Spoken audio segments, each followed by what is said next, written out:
We will divide liver failure into acute and chronic. तो कौन सा क्राइटेरिया होता है जब हम कहते हैं कि एक्यूट लिवर फेलियर है? कोई भी ऐसी stimulus, I mean toxic stimulus, जो कि लिवर इंजरी करे और इतनी सवियर लिवर इंजरी करे कि लिवर अपने functions with in 26 weeks lost कर दे, तो उसे एक्यूट लिवर फेलियर कहेंगे। ठीक है, आपको फंक्शंस पता है, we will discuss it later also कि कैसे फंक्शंस लॉस हो रही है। तो कोई भी ऐसी डिजीज जिसकी वजह से लिवर अपने functions with in 26 weeks loss कर दे, वी से it acute liver failure.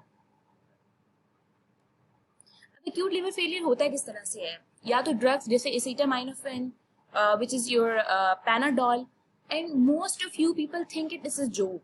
I have seen so many patients in the hospital, so many young boys especially, they take 12 to like 15 Panadols just to show their families they are going to suicide or having for like emotional blackmail or something like that. And this acetaminophen, this Panadol is so dangerous that it will lead to your liver failure in just 1 week. I have seen patients going into the liver failure in like 4 or 5 days even. So Panadol is not a joke. Then it can be occur by hepatitis A or B, or it can be occur because of if somebody have autoimmune antibodies, they will start to attack on hepatocytes and destroy the hepatocytes. So, but most important, like 50% of the acute liver failure is caused by acetaminophen, which is your Panadol.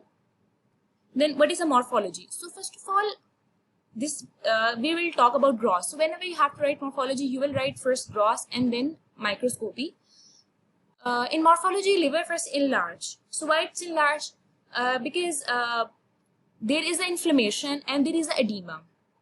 Okay, whenever a toxic stimuli it will cause inflammation, and inflammation will lead toward edema. As a result of which, first very initially liver is enlarged and then it shrink due to parenchymal loss. It means that hepatocytes are getting necrosed and parenchyma is losing, so that's why the liver will be small or shrink. It's acute, that's why it always shrink.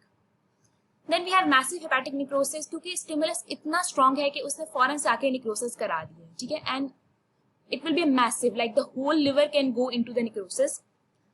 अब उसके बाद हमने पढ़ा था कि सबसे पहले necrosis होता है, उसके बाद रीजनरेशन भी होती है. जो रीजनरेशन है या स्कारिंग है वो डिपेंड करती है कॉज के ऊपर.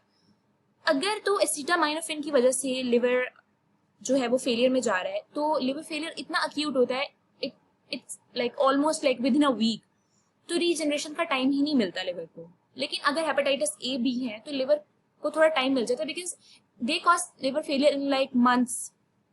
तो लिवर के जो कुछ सेल्स जो डीजनरेट हो चुके होते हैं वो रीजनरेट हो जाते हैं और स्कार्स बन जाते हैं वहां पे. इसके अलावा लेबोरेटरी अगर हम इसकी करें लैब, तो first of all liver transaminase increase and then decrease. So how it increasing at first place? At first place stimuli came and hepatocytes are necrosing, as a result of which liver transaminase is releasing from those hepatocytes. कुछ देर के बाद क्या होगा कि hepatocyte इतने ज्यादा निक्रोस हो जाएंगे कि पीछे हेपेटोसाइट बहुत कम बचेंगे, तो उसकी वजह से लिवर ट्रांसअमाइनेज का लेवल भी डिक्रीज हो जाएगा. पहले तो हेपेटोसाइट बहुत ज्यादा डिस्ट्रॉय हो रहे थे, इसकी वजह से लिवर ट्रांसअमाइनेज बहुत ज्यादा बाहर आ रहा था. अब हेपेटोसाइट ही नहीं रहे तो लिवर ट्रांसअमाइनेज भी खत्म हो जाएगा, कम हो जाएगा. ये देखो, ये ग्रॉस मॉर्फोलॉजी है इसकी. देखो how bad is this, like it's loss of parenchyma, and it's the actual picture, it shows like that, and it's because of acetaminophen. And here see, in normal cells you have, like all of you know, we have nucleus and all stuff like that, but here all of the hepatocytes are undergo necrosis, coagulative necrosis. So it's a coagulative necrosis. Clinical picture, the patient will present with the jaundice. I have told you, like anything that cause the loss of function within 26 weeks will lead to acute liver failure. So in acute liver failure, we can the person will have jaundice, or the patient come with the hepatic encephalopathy. So how hepatic encephalopathy will occur? Basically, what happened? Our liver, turn ammonia into urea through the urea cycle, but now liver is not working properly.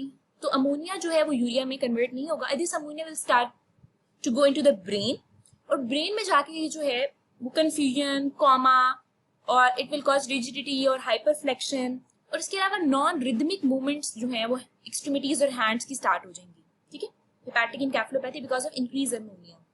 उसके बाद coagulopathy, all of you know, liver form, coagulative factors, no, so now liver is not working properly, no coagulating factor as a result of which coagulopathy.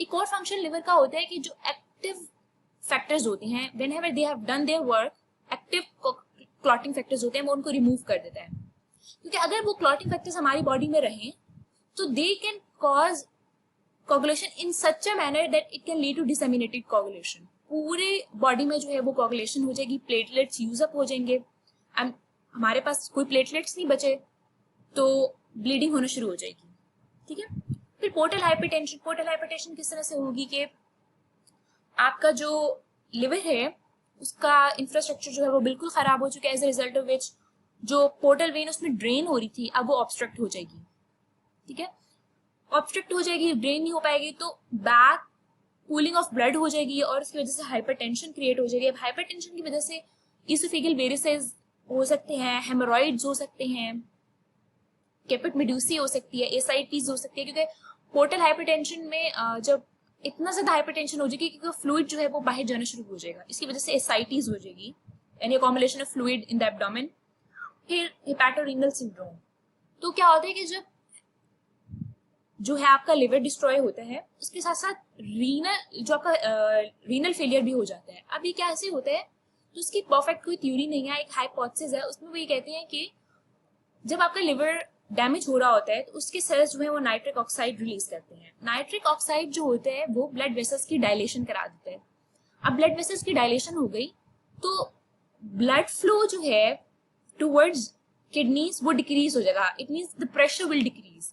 अब pressure decrease हो जाएगा तो kidneys will not filtrate it properly, as a result of which वो जो function होता है पूरा glomeruli का वो लॉस हो जाएगा, and kidney will also go into the kidney failure.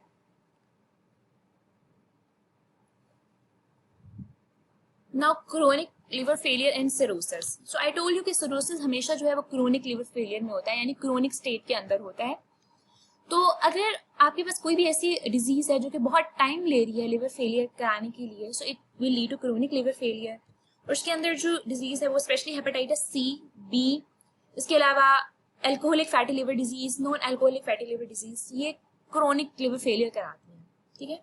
अब इसके अंदर क्या होता है कि क्रोनिक लिवर फेलियर के अंदर सिरोसिस होता है। Always remember, chronic liver failure के अंदर सिरोसिस होता है, एक्यूट लिवर फेलियर के अंदर नेक्रोसिस होता है।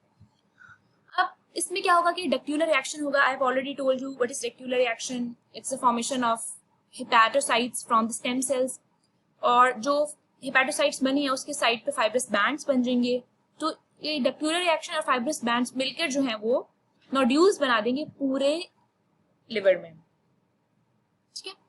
अब जो इसका इफेक्ट्स हैं या क्लिनिकल पिक्चर है वो क्या होगी, जो सिरोसिस है यानी नोड्यूल्स बने हैं, अगर उन नोड्यूल्स में मेलिग्नेंसी हो गई तो it will lead to hepatocellular carcinoma, ठीक है।